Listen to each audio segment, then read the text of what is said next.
Salut à tous et merci pour votre intérêt. Aujourd'hui, on se retrouve pour continuer la série sur les épisodes de la première apogée. Je rappelle, la première apogée est calculée jour plus mois de naissance. Et en réduction de ce calcul, il faut que tu tombes sur des chiffres entre 1 et 9, sauf le 11. Je te donne un exemple. Imaginons que tu sois né le 25 septembre. Tu additionnes 25, donc ça fait 5 plus 2, donc ça fait 7, plus 9, ça fait 16. Et le 16 en numérologie, il n'existe pas dans l'apogée parce que tu dois réduire de 1 à 9 sauf le 11. Donc tu fais 9 plus 7, ça fait 16, et 6 plus 1, ça fait 7. Donc ta première apogée, si tu es né le 25 septembre, ta première apogée est en 7. Maintenant, je vais donner les dates d'une première apogée en 6, parce que c'est le thème de cet épisode. Donc si tu es né en janvier et que ton jour plus ton mois donne le 6, tu es donc né le 5, le 14 ou le 23. En février, le 4, le 13, le 22. En mars, le 3, le 12, le 21, le 30. En avril, le 2, le 11, le 20. En mai, le 1er, le 10, le 19, le 28. En juin, le 9, le 18, le 27. En juillet, le 8, le 17, le 26. En août, le 7, le 16, le 25. En septembre, le 6, le 15, le 24. En octobre, le 5, le 14, le 23. En novembre, le 4, le 13, le 22. Et en décembre, le 3, le 12, le 21 et le 30. Donc tu vois, si ta première apogée jour plus mois est égale à 6, et imaginons que tu sois né le 13 février, donc tu as fait le 13, tu as fait 3 plus 1, ça fait 4. Le mois de février, c'est un mois en 2, donc 4 plus 2, ça fait 6. Voilà, donc tu es dans le bon épisode si tu es concerné par cette date de naissance. Donc qu'est-ce que c'est une première apogée en 6 ? Donc premièrement, la première apogée en 6 est renforcée avec un mois de naissance en juin, puisque comme je l'ai dit dans d'autres épisodes et que je le dirai dans peut-être l'épisode qui vont venir, le mois en numérologie, ça correspond à un premier sous-cycle qui est le sous-cycle du développement qui correspond à l'âge de 0 à 28 ans. Et la première apogée dépend de ton chemin de vie, mais part toujours de 0 ans. Et va, par exemple pour le premier, le chemin de vie 1 va jusqu'à 35 ans. Et comme ça, dans l'ordre décroissant, puisqu'en fait tu pars de 36 ans, moins ton chemin de vie. Donc si tu as une première apogée en 6 et que tu es né en juin, cette première apogée est renforcée par le premier sous-cycle du mois de juin. Bon, je ne vais pas m'étaler sur les explications des sous-cycles parce que j'ai déjà fait un épisode le concernant. Et si tu ne comprends pas ou que tu vas avoir des infos, tu peux me laisser un commentaire. Cette première apogée en 6, à quoi elle correspond ? Elle correspond à une période de responsabilité familiale ou socio-professionnelle quand on a dépassé l'âge de 15 ans, puisqu'on peut commencer à travailler à partir de l'âge de 15 ou 16 ans. Elle représente le mariage, la fondation d'un foyer, le fait d'avoir des enfants ou de travailler avec des enfants. Ça peut être aussi dans un côté un peu plus négatif, des personnes qui se sont occupées de leurs parents, soit parce qu'ils étaient malades, soit parce qu'ils avaient des parents qui n'étaient pas trop dans leur rôle de parents, et ça s'appelle une parentification. Donc les enfants se sont pris pour les parents, parce que sinon peut-être qu'ils n'auraient pas pu manger, donc c'est-à-dire qu'ils ont fait les courses à la place des parents. La fille a pris le rôle de la mère ou le fils a pris le rôle du père.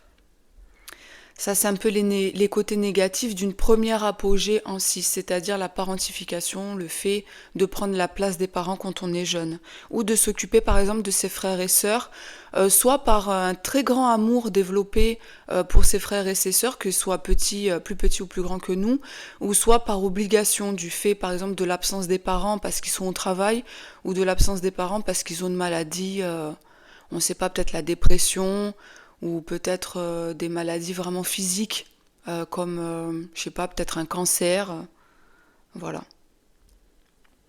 La première apogée en 6, c'est une première apogée qui te permet de te responsabiliser, qui te permet de développer une sensibilité qui est plus ou moins maîtrisée, parce qu'on a quand même on a moins de 28 ans ou moins de 35 ans, voilà, on est quand même dans la première partie de sa vie où on se développe et qu'on devient mature.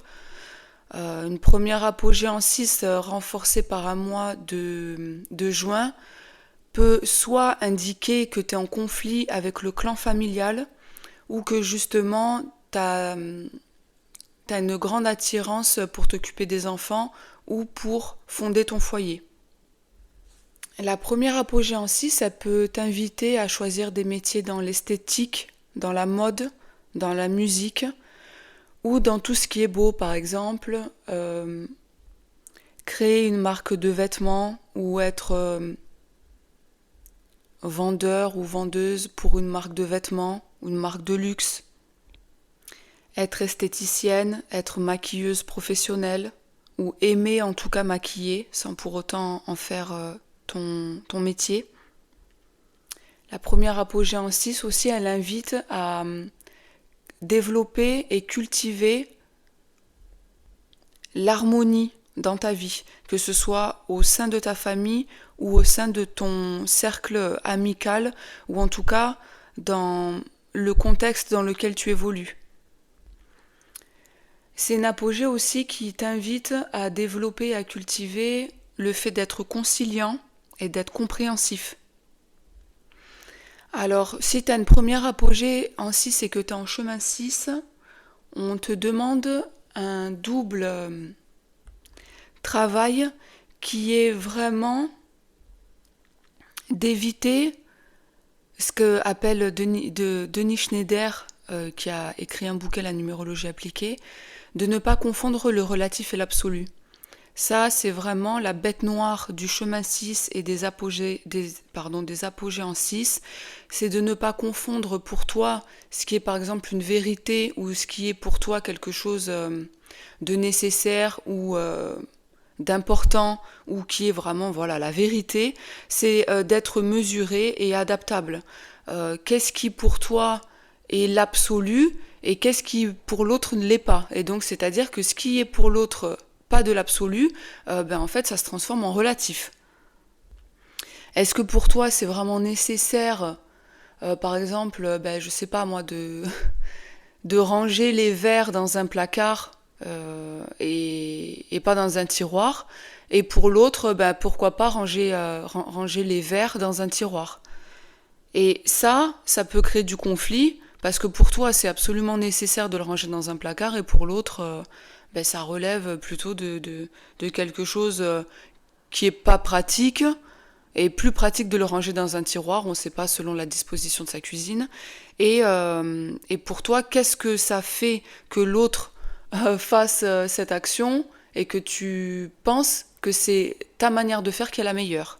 Et ça, c'est vraiment la bête noire du chemin 6 ou des apogées en 6. C'est de ne pas confondre le relatif et l'absolu. Bon, évidemment, ça c'est un petit exemple. Bon, je pense que ça peut créer des tensions dans la famille ou dans le couple quand on n'est pas d'accord sur des sujets comme ça. Mais il y a des sujets qui sont plus importants, comme par exemple le mariage, l'éducation des enfants. Ça peut aller plus loin aussi, par exemple la fidélité, la monogamie, voilà. Voilà, tu sais à peu près tout sur la première apogée en 6. N'hésite pas à me laisser un commentaire, à aimer ou à partager, et à aller faire un tour sur mon site web pour commander ton thème numérologique, en savoir plus sur ta lecture de la date de naissance, des prénoms et des noms, et d'aller faire un tour sur ma page Instagram. À bientôt!